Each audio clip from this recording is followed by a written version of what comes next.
사도행전 25장 13절에서 27절까지 말씀입니다.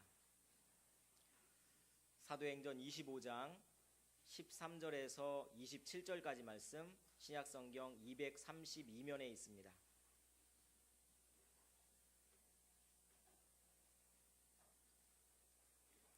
한 절씩 교독하시겠습니다. 수일 후에 아그리빠 왕과 버니게가 베스도에게 문안하러 가이사랴에 와서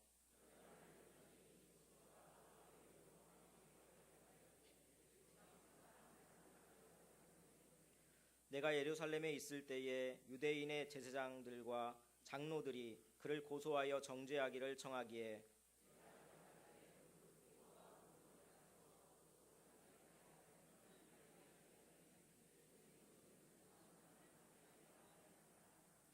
그러므로 그들이 나와 함께 여기 오매 내가 지체하지 아니하고 이튿날 재판자리에 앉아 명하여 그 사람을 데려왔으나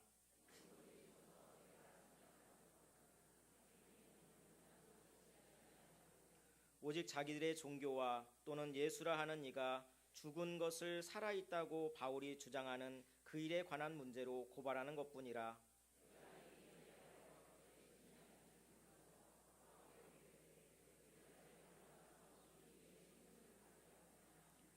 바울은 황제의 판결을 받도록 자기를 지켜 주기를 호소하므로 내가 그를 가이사에게 보내기까지 지켜두라 명하였노라 하니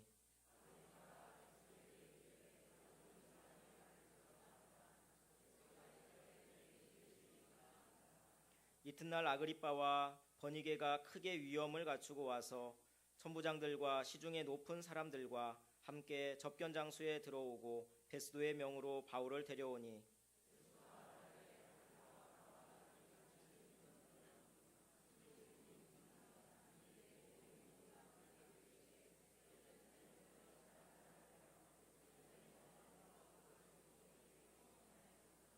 내가 살피건대 죽일 죄를 범한 일이 없더이다. 그러나 그가 황제에게 상소한 고로 보내기로 결정하였나이다.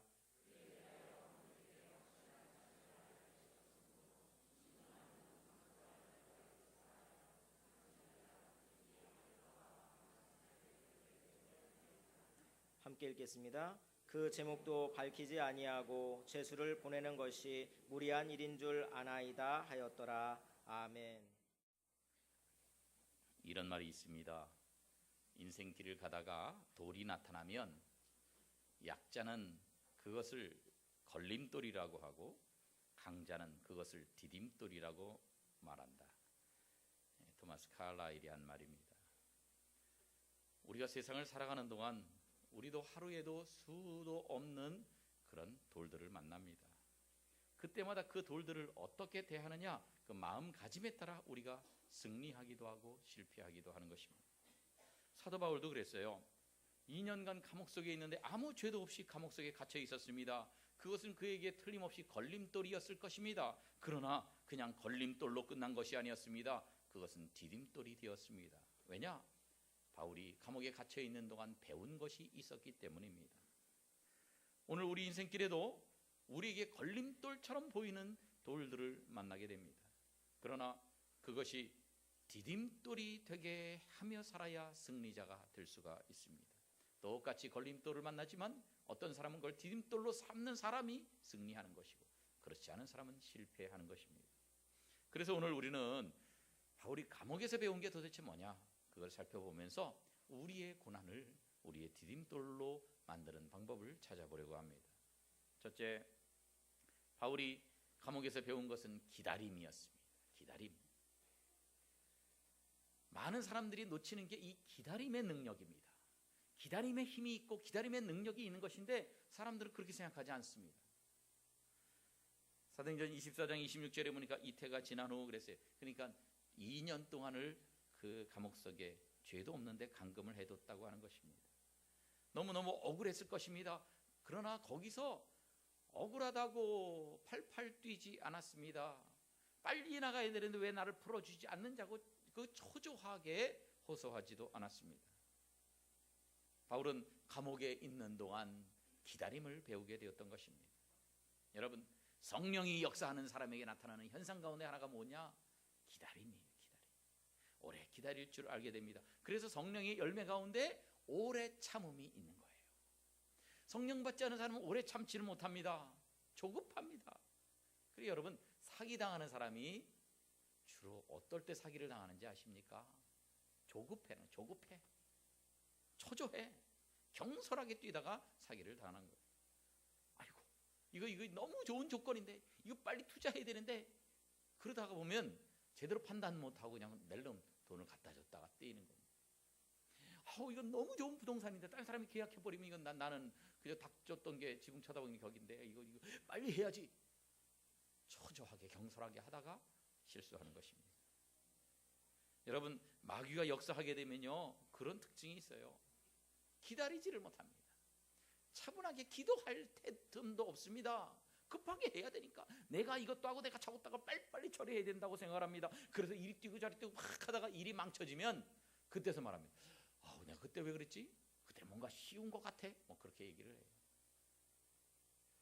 그런데 성령이 역사하게 되면요, 기다릴 수 있습니다. 성령 역사하는 사람은 기도하게 됩니다. 기도한다는 것은 내가 그냥 해버린다는 게 아니에요. 하나님이 원하시는지 안 원하시는지 기다릴 수 있다는 겁니다. 여러분, 오늘도 초조한 분들 계십니까? 분주한 분들 계십니까?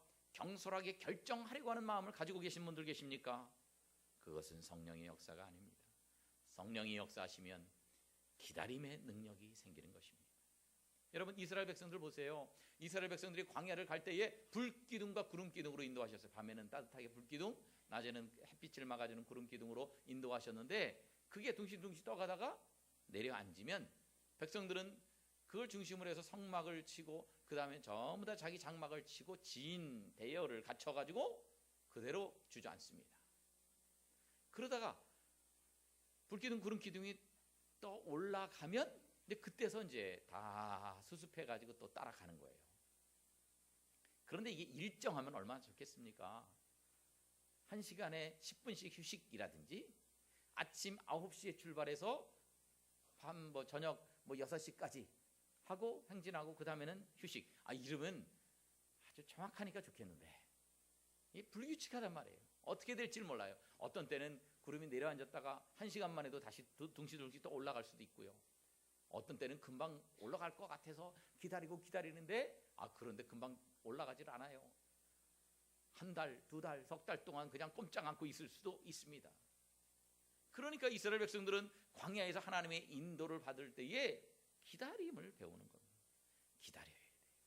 무조건 행진하는 게 좋은 게 아니고 진격하는 것만이 좋은 것이 아닙니다. 머물러야 될 때는 머물르고 기다려야 할 때는 기다릴 줄 아는 것이 지혜인 것이고, 그것이 하나님의 뜻인 것입니다.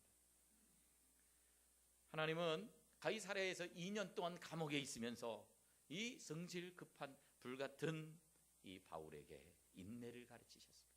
기다림을 가르치셨습니다. 하나님의 때를 가르치셨습니다. 요셉이 그랬잖아요. 요셉이 억울하게 옥살이 하지 않았습니까? 이유 없이 감옥에 갔지만 그 안에서 기다립니다. 기다리고 기다렸더니 하나님이 마침내 때가 되심에 애굽의 총리로 그를 세우시지 않습니까? 그래서 우리는 하나님의 타이밍을 배워야 합니다. 내 타이밍 말고 나는 요때 했으면 좋겠어요, 이건 내 생각이에요. 내 타이밍이 아니라 하나님의 타이밍이 있어요. 나는 조급하지만 하나님의 타이밍은 내 타이밍과 달라요. 그래서 우리는 그때 기다릴 수 있어야 합니다. 하나님의 타이밍이 안 됐는데 내가 섣불리 경솔하게 뭔가 이 일을 저지르다가는 문제가 생기는 겁니다.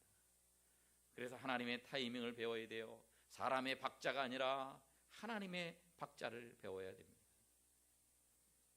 여러분, 스키를 타고 이 경사가 급한 산을 내려올 때 어떻게 내려와야 됩니까? 직선으로 내려오는 게 더 빠를 것 같은데 아니에요. 그랬다 큰일 납니다. 직선으로 내려오면요, 이 경사 급한 데서 가속도를 이길 수가 없어요.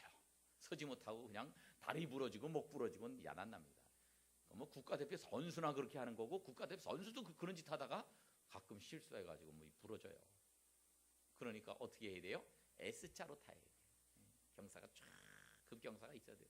거기서 S자로 타고 내려와야 급경사가 안 되는 겁니다. 그래야 안전한 겁니다. 때로는 하나님이 우리의 길을 인도하실 때에 직선으로 인도하시면 좋겠는데, 그러면 우리가 시원할 텐데, 그러면 참 좋겠는데, 그런데 하나님은 때로는 S자처럼 돌아가는 길로 우리를 인도하실 때가 많이 있습니다. 하나님 왜 이렇게 돌아가게 하십니까? 왜 이렇게 먼 길을 가게 하십니까? 바로 가게 해 주옵소서. 그렇지만요, 그 구불구불한 것이, 시간이 걸리는 길이, 그것이 우리를 살리는 길이고, 그것이 우리에게 안전한 길이라고 하는 것을 우리는 나중에서야 깨닫는 것입니다. 한때 강원도에서요, 그 강이 S자로 많이 이렇게 휘어져 있었더니 이걸 갖다가, 다음 그림 보여주세요. 예, 이 S자로 되어 있는 강을 직선화하겠다 하는 계획을 발표한 적이 있었어요. 그때 환경학자들이 일제히 일어나서 안 된다, 안 된다. 이게 직선이 되면 물이 그냥 비가 오면 한꺼번에 흘러내려가 가지고, 그래서 이 강 옆에는 범람하고 홍수가 나고, 그리고 그 안쪽은 물이 이렇게 적실 틈이 없어 가지고, 그래서 가뭄이 생기고 이거 안 된다. 그리고 유속이 너무 빨라지고 위험하고, 그리고 이 강 자체가 천천히 흘러내려가면서 자정작용을 해야 되는데 그렇지도 못해서 이건 수질도 나빠지다, 안 된다, 그랬던 적이 있었어요. 여러분, 하나님이 S자로 만드신 이유가 있습니다. 강도 흐를 때 S자로 만드시고, 스키도 탈 때 S자로 타야 되는 이유가 있습니다. 그것이 우리에게 유익하고 그것이 더 안전하기 때문에 그렇습니다. 그래서 우리는 우리 인생이 조금 늦게 간다고 S자로 하나님이 인도하신다고 불평하면 안 됩니다. 하나님 왜 내 인생은 S자입니까? 바로 빨리 가게 해주세요. 아니다, 그게 안전한 길이다, 그게 내게 유익한 길이다, 그게 내가 돕는 방법이다. 하나님께서는 그렇게 말씀하시는 겁니다.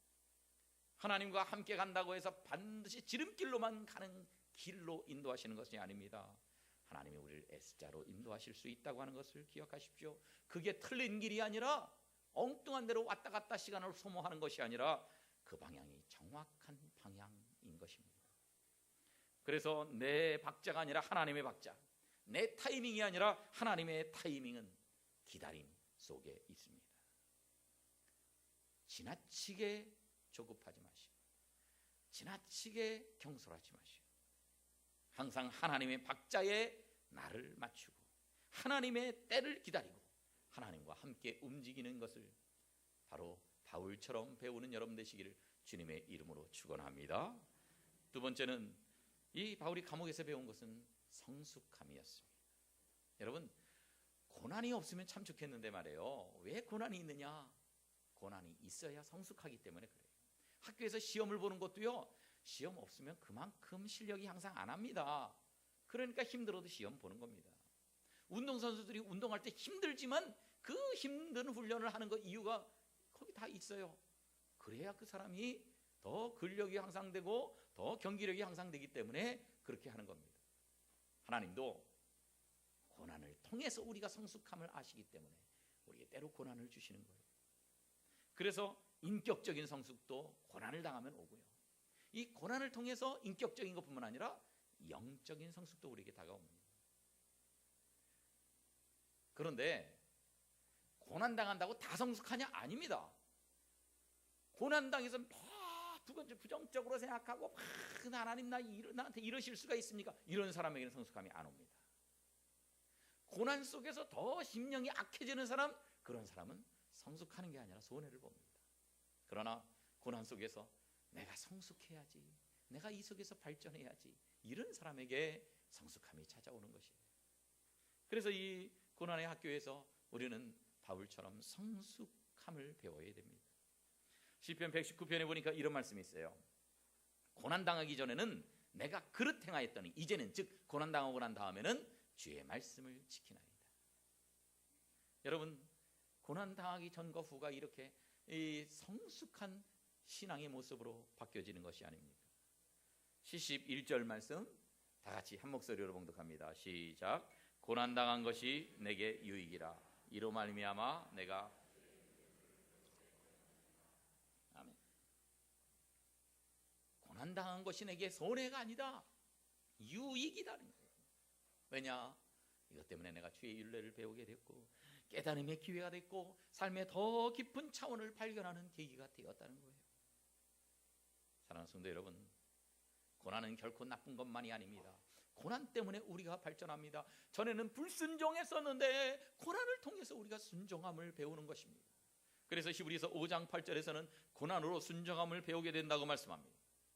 모세가 그랬습니다. 모세가 왕궁에 있을 때는 혈기를 다스리지 못했습니다. 그런데 40년 동안 미디안 광야에서 초야에 묻혀서 양치는 힘든 일을 했을 때에 그가 수련을 했습니다. 그리고 나서는 마침내 이 미디안의 세월을 통해서 그 연단을 통해서 하나님 백성의 지도자가 되지 않았습니까? 바울도 그래요. 회심한 다음에 바로 사역하지 않았습니다. 아라비아 광야에 갔습니다. 이 사막에 가서 거기서 수련하고 말씀을 연구하고 하나님의 음성을 듣습니다. 사도로서의 필요한 영역을 소유하게 되었습니다. 이런 거 보면 고난은 우리 영적 세계에 깊이 들어가게 하는 계기가 되는 경우가 참 많아요. 여러분, 우리는 다 이런저런 고난을 당합니다. 고난 당할 때에 그 아픔 속에서 아픔만 느끼고 마는 분도 있고 거기서 영적으로 더 깊이 들어가는 분도 있습니다. 여러분은 어떻게 고난에 대처하고 계십니까?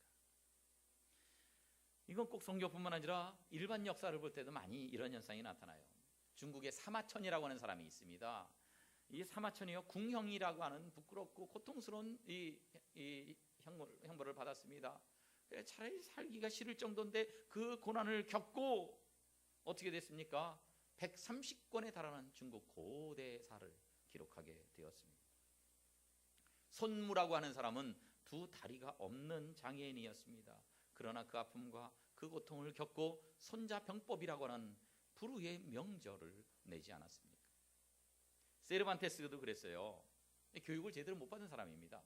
세르반테스가요, 전쟁에 나가서 장애인이 됐습니다. 심지어 감옥에까지 갔습니다.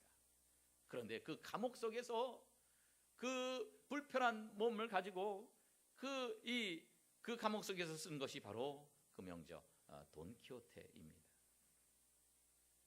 미켈란젤로도요, 그 당시에 많은 사람들의 모략과 중상을 받았습니다. 가슴이 아프고 고통스러운 그런 모략과 중상 속에서도 천장에 대롱대롱 매달려서 그린 것이 그 유명한 천지창조의 그림이 아닙니까? 모든 것들은 고통을 통해서 이렇게 위대한 작품들이 나오는 거예요. 찬송가 작사가인 크로스비가 있습니다. 파인 크로스비는 앞을 볼 수 없는 맹인이었습니다. 그리고 아기를 낳았는데 아기가 낳고 나서 얼마 안 돼서 세상을 떠났습니다. 얼마나 가슴이 아프고, 이런 가슴 아픈 일들을 당할 때마다, 이런 고난을 당할 때마다 그걸 신앙으로 승화시켜서 그가 놀라운 주옥 같은 그런 찬송가를 3,000개를 이렇게 만들어내지 않았습니까? 고난은 우리의 영롱한 보석을 만들 수 있는 기회입니다. 진주가 고통 때문에, 아픔 때문에 이 진주절개가 진주를 잉태하는 것과 마찬가지예요. 그래서 고난은 그냥 고난이 아닙니다. 고난은 아픔에서 끝나는 것이 아닙니다. 고난은 나를 성숙하게 만드는 훈련소입니다. 한번 따라합시다. 고난은 나를 성숙하게 만드는 훈련소입니다. 옆에 있는 분들에게 그렇게 인사하겠습니다. 시작. 고난은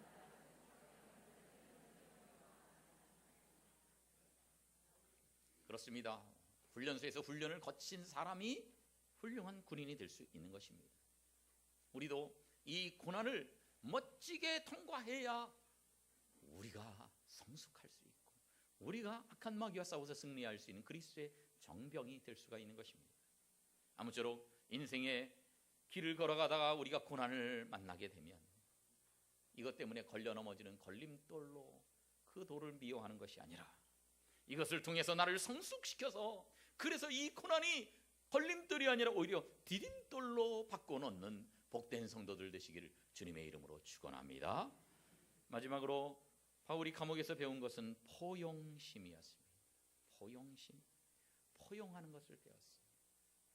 바울이요, 그야말로 바늘로 찔러도 피도 안 나오는 사람입니다. 굉장히 논리적인 사람입니다. 그리고요, 뭐 하나 잘못하는 건 이게 자기가 열심히 있다 보니까 열심 없는 사람은 눈 뜨고 못 봐줘요. 마가 요한같이 중간에서 낙오한 사람, 그런 사람 인간 취급을 안 했습니다. 그 다음에 데리고 가자. 뭔 소리냐? 바나바 크게 싸울 정도로 용납을 못하는 사람이었어요. 포용이 안 되는 사람이었어요. 그런데 그가 이 고난들을 계속 겪어나가면서 감옥에서 이렇게 있으면서 포용심이 늘어갑니다. 오늘 본문 13절에 보니까 아그리빠 왕이 베스도에게 문안하러 가이사랴에 왔다 그랬어요.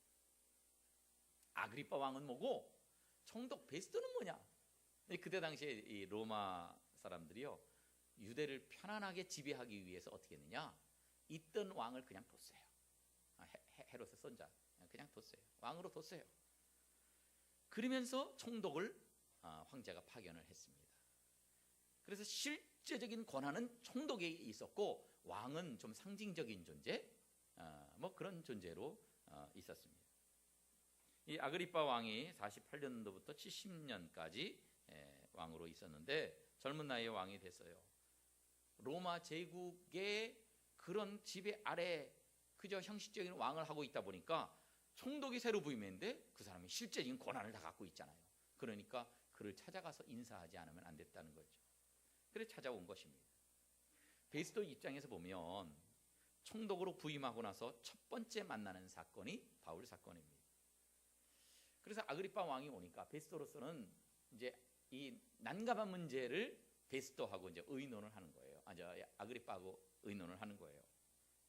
이 문제를 이 재판 사건을 어떻게 처리하면 좋겠느냐? 당신 잘 알지 않느냐? 해가지고 같이 의논을 합니다. 그런데 그렇게 의논하면서 베스도가 이 사건에 대해서 판단한 그 판단들이 나와요. 맨 처음에는 바울을 당장 엄벌에 처해야 되는 것 같았는데 나중에 양쪽 얘기를 들어보니까 그것도 아니었습니다.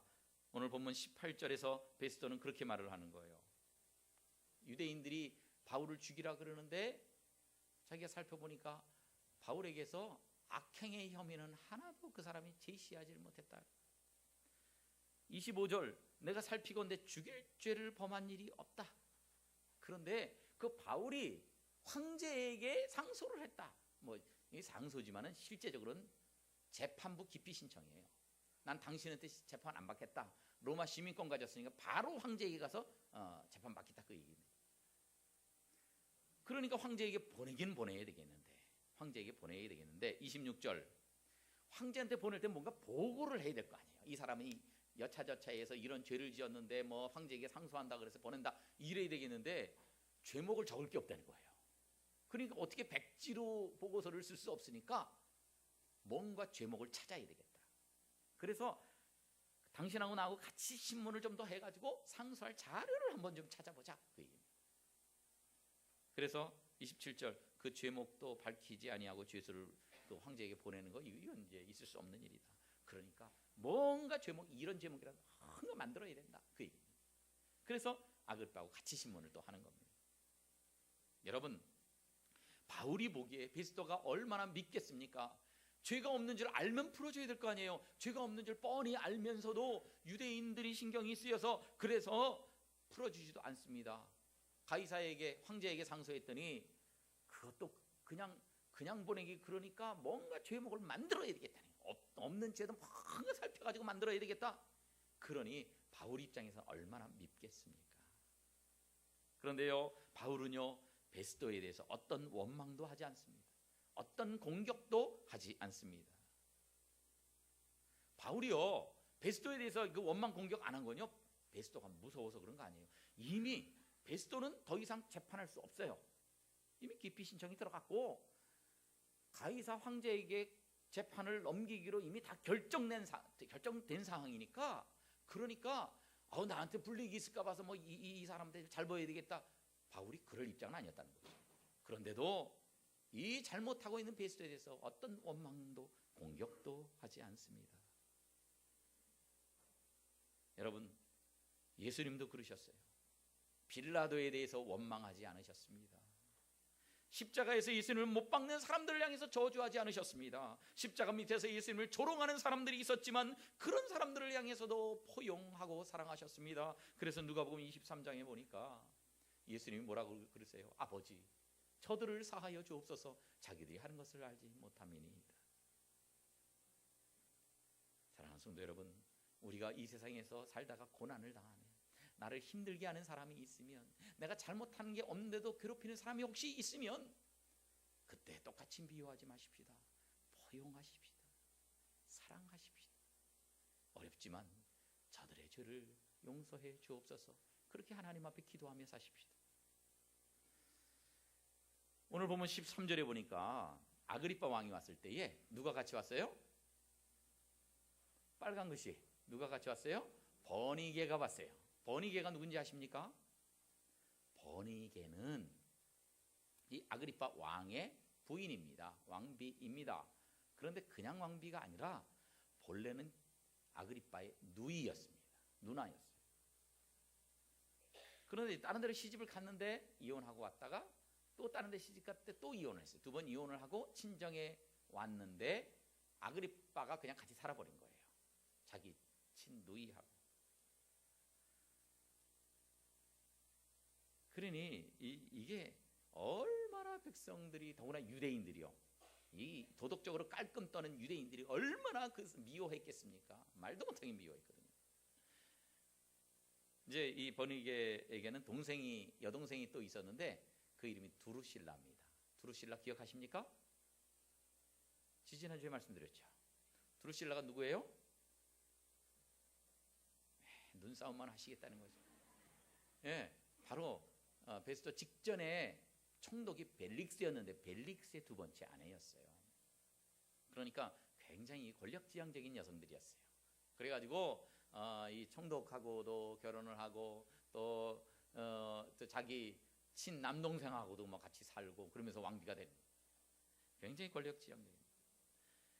그러니 유대인들이 그렇게 싫어하는데, 그런데도 부끄러움도 없어요.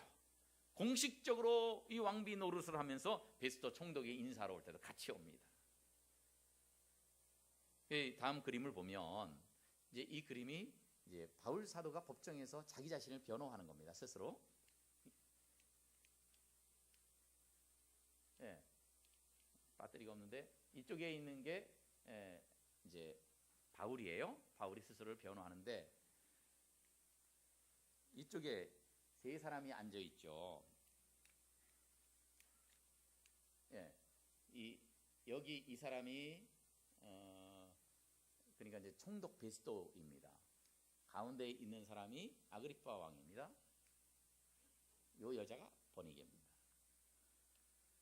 그래서 오늘 본문 23절을 보면 이 상황이 성경에 나와 있어요. 이튿날 아그리빠와 버니게가, 그 부부예요.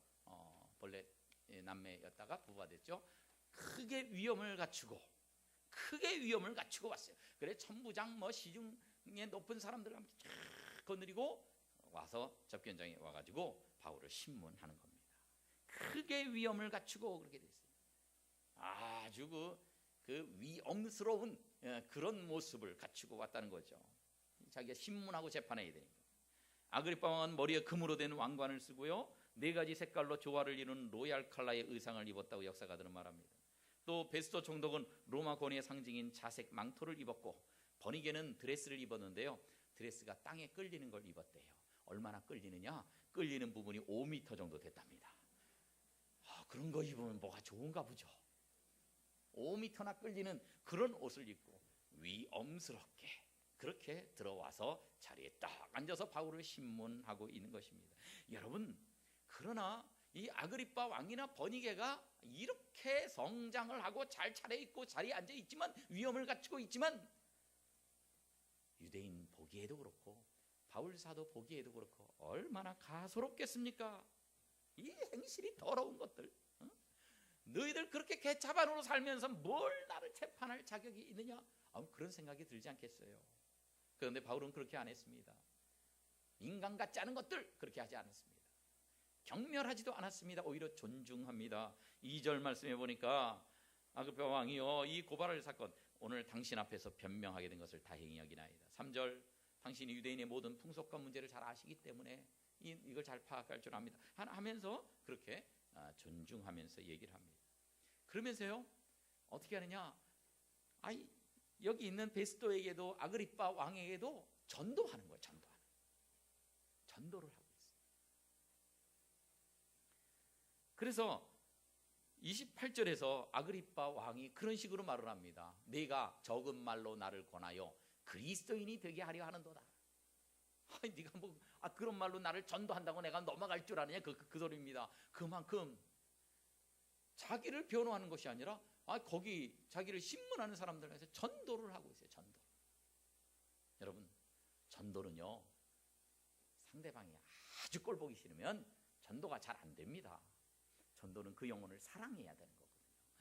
이 영혼 천국 가야 되겠는데 그 영혼을 사랑하니까 전도하는 거거든요. 바울이요, 이렇게 자기를 괴롭히는 사람이었지만, 또 도덕적으로 문제가 많은 사람들이었지만, 그럼에도 불구하고 그 영혼들을 사랑해서 전도했다고 하는 것입니다.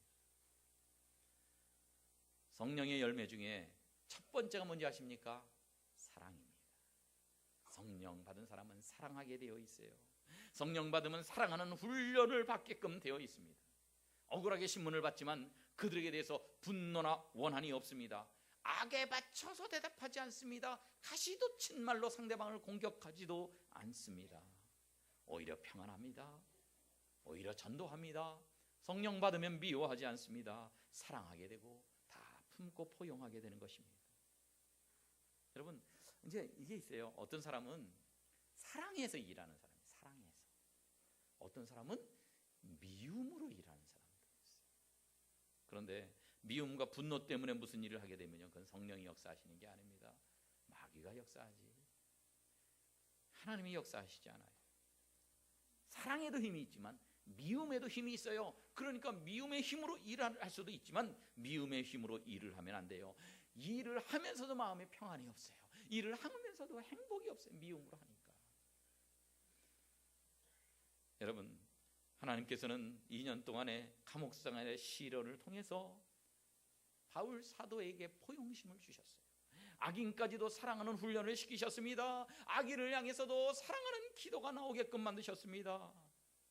신앙의 성숙이라는 것은 악인을 놓고 나를 핍박하는 자를 위해서 기도하는 것, 그것이 성숙이고 그것이 진정한 승리의 비결입니다. 그래서 시편 35편에 보면 다윗이 이렇게 기록하고 있어요. 불의한 증인들이 일어나서 내가 알지 못하는 일로, 그러니까 다윗이 하지 않은 일 때문에 고소하고 질문하고 신문한다는 거예요. 12절, 내게 선을 악으로 갚아. 이건 뭐냐면 자기가 선하게 대해준 사람들이 악으로 갚더라 이거예요.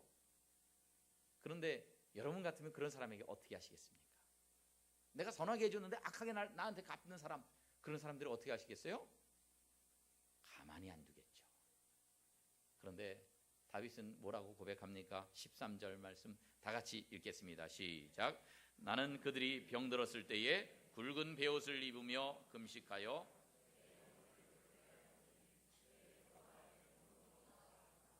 아멘.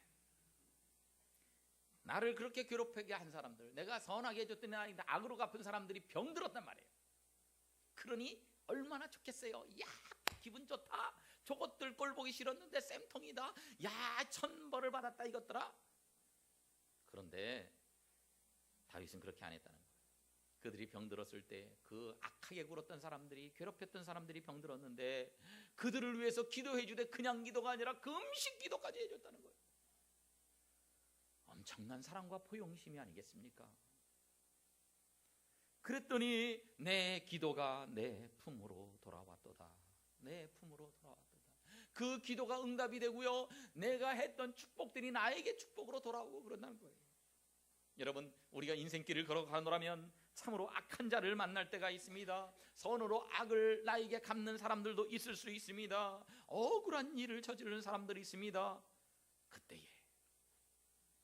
그때 그 사람을 위해서 기도해주고 그런 사람까지도 포용하는 건, 이것이 우리가 바울이 감옥에서 배웠던 것 동일하게 배워야 할 덕목이 아니겠습니까? 여러분, 인생 살면서 배신은 당하게 되어 있어요. 여러분, 배신은 누가 하겠습니까? 누가 배신하겠습니까, 여러분? 누가 여러분 배신해요? 당최 모르는 사람이 여러분 배신하죠? 저 무슨 아르헨티나에 있는 전혀 상관도 없는 사람이 여러분 배신하죠? 아니죠. 날 배신하는 이 배신의 역설이라는 것은요, 내가 믿는 사람, 내가 그 사람 믿었어. 그런데 그 사람이 날 배신하는 거예요.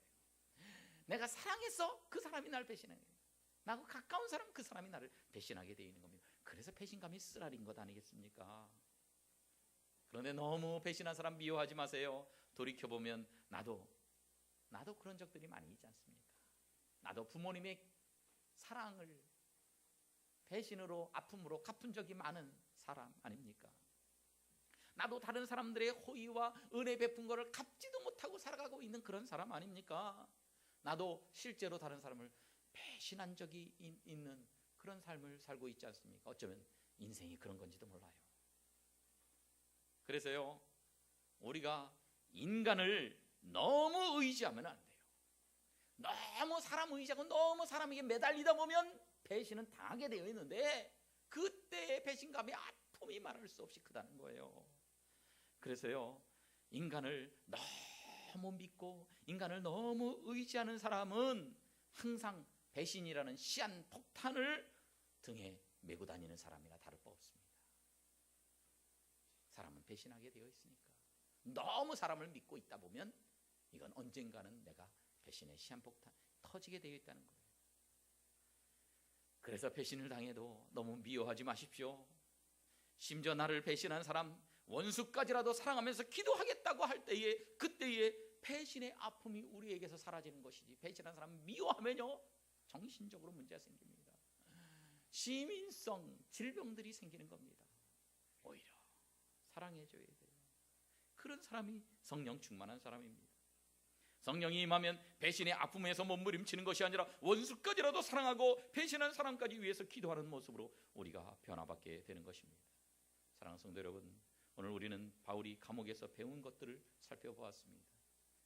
인간적인 타이밍, 내가 원하는 시간대에 뭔가를 이루려고 서두르는 것이 아니라 주님을 바라보고 주님의 타이밍과 주님의 박자에 맞추면서 언제까지든지 기다리는 것을 배워야 합니다. 고난을 통해서 아픔만 느끼고 끝나는 것이 아니라 그걸 통해서 내가 신앙적으로 영적으로 성숙해지리라, 인격적으로도 성숙해지리라 다짐해야 합니다.